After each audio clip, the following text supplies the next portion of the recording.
On June 1, 2026, a China Coast Guard Yushan-class formation sailed 52 nautical miles southeast of Taiwan's Lanyu Island. Nobody in Taipei saw it coming from that direction. For years, every map, every drill, every alarm system pointed west, toward the Taiwan Strait. Beijing just found the door nobody was guarding. A quarantine that only sealed the strait would leave Taiwan's Pacific door open.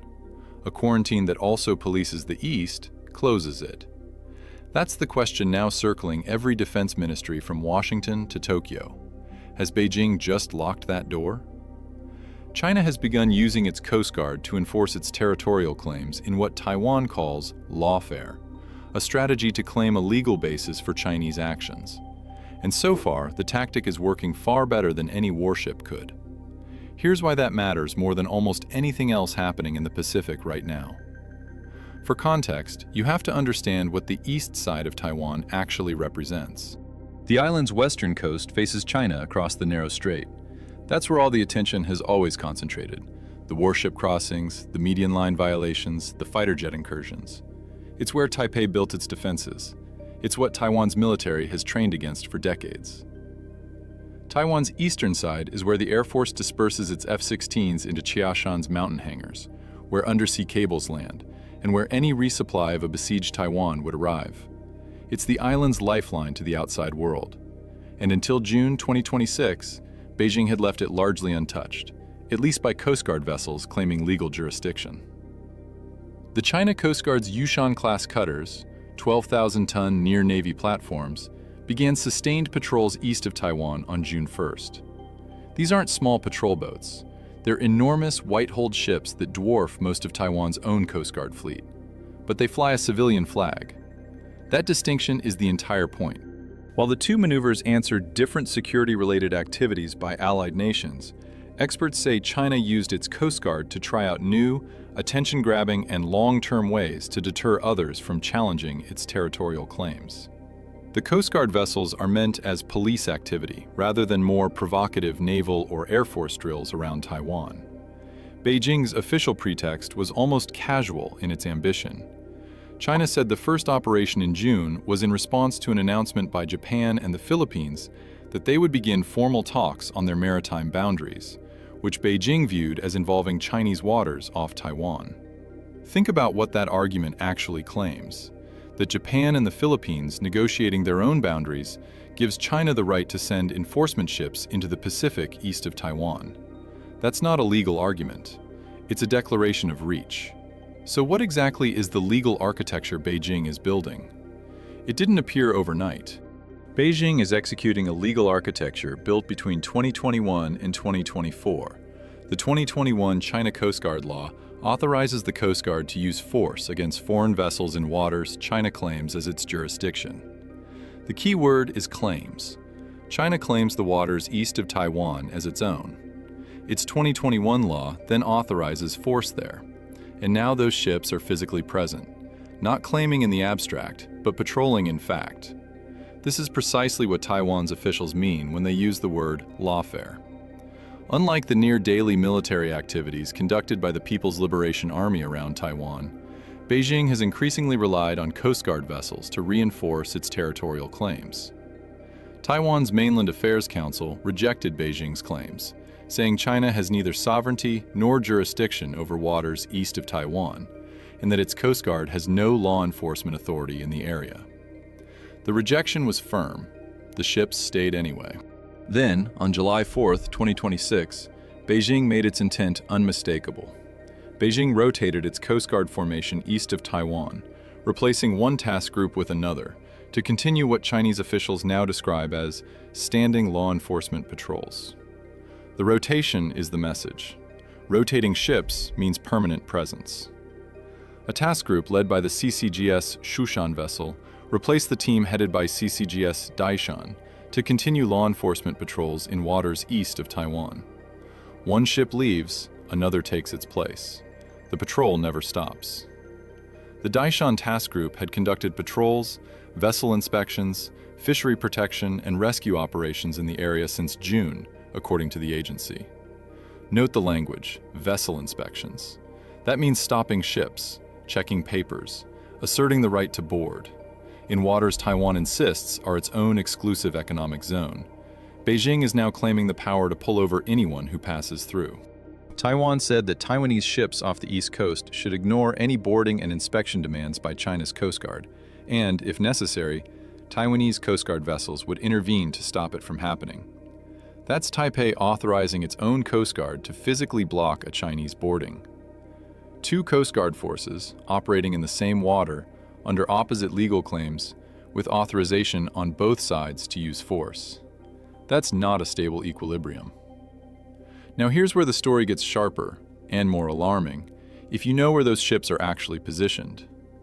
As of mid-morning on July 4th, the two Chinese ships were 54 nautical miles east of Taiwan's Hualien, home to a major airbase. Hualien isn't just any port city. It's the gateway to the mountain hangars where Taiwan's fighters shelter. It's one of the most strategically sensitive points on the entire island. China's Coast Guard was sitting right outside it, in open Pacific water, telling the world it had a legal right to be there. And if you want to understand why Washington, Tokyo, and Manila are watching this far more closely than most public coverage suggests, the answer comes down to one corridor. By pushing enforcement to Taiwan's Pacific flank, China is quietly closing the resupply corridor from Guam, Yokosuka, and Luzon that any United States-led defense of Taiwan depends on, doing it under a civilian flag that muddies Allied responses. That's the trap. The United States' response to a Chinese warship is straightforward. It triggers military protocols, alliance obligations, escalation ladders. The response to a Chinese Coast Guard vessel asserting law enforcement jurisdiction is far murkier. Which law applies? Which alliances activate? Who fires first? This escalation has drawn formal concern from the United States, United Kingdom, France, and Germany, focusing on the erosion of shipping safety and the stability of international navigation rights. Formal concern, not formal action. Beijing noted the difference. This is the moment to ask what you now know that you didn't know at the start. If you're the Chinese military planner and you want to isolate Taiwan without triggering an immediate armed response, the Coast Guard is your perfect instrument. It enforces without declaring war. It builds legal precedent without firing a shot. And if the other side does fire first, if Taiwan or a United States vessel uses force against what Beijing calls a civilian law enforcement ship, Beijing gets to write the headline. Taiwanese and Chinese Coast Guard units may find confusion along their respective routes if China keeps up its patrols, said Enrico Cao, an associate researcher at the Taiwan Strategy Research Association think tank. Confusion is a polite word. What he's describing is the conditions under which an accidental escalation becomes possible, not because either side planned it, but because two armed forces operating under opposite legal frameworks in the same stretch of ocean is inherently unstable. Taiwan recognized this too. The island ran exercises anticipating exactly this scenario. The exercises simulated the People's Republic of China attempting to force domestic and foreign ships sailing through Taiwanese ports to make customs declarations through the Chinese customs system, and simulated Coast Guard ships boarding, inspecting, and detaining vessels going to or from Taiwan, disrupting Taiwan's maritime trade and supply lines. Taiwan was wargaming a Coast Guard blockade, not a naval blockade, not an amphibious assault, a Coast Guard blockade, with white-hulled ships and clipboards and legal claims.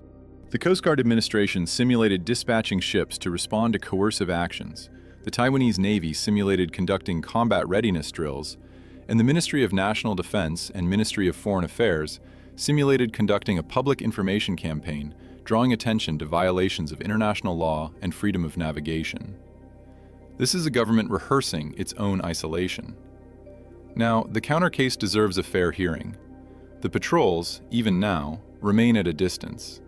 Taiwan's Coast Guard administration said it was monitoring two Chinese Coast Guard vessels involved in the operation and had dispatched two Taiwanese ships to shadow them. Taipei isn't powerless. It has ships in the water, it's tracking every move, and its own Coast Guard is authorized to intervene.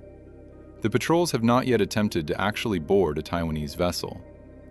Every boarding attempt that doesn't happen is a line Beijing has chosen not to cross.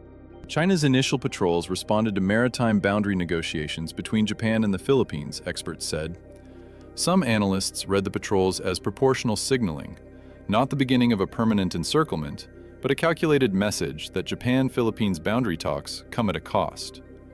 When those talks pause or stall, the logic goes, the patrols might ease. That's Beijing's leverage, not its endgame. But here's what narrows that counterargument significantly.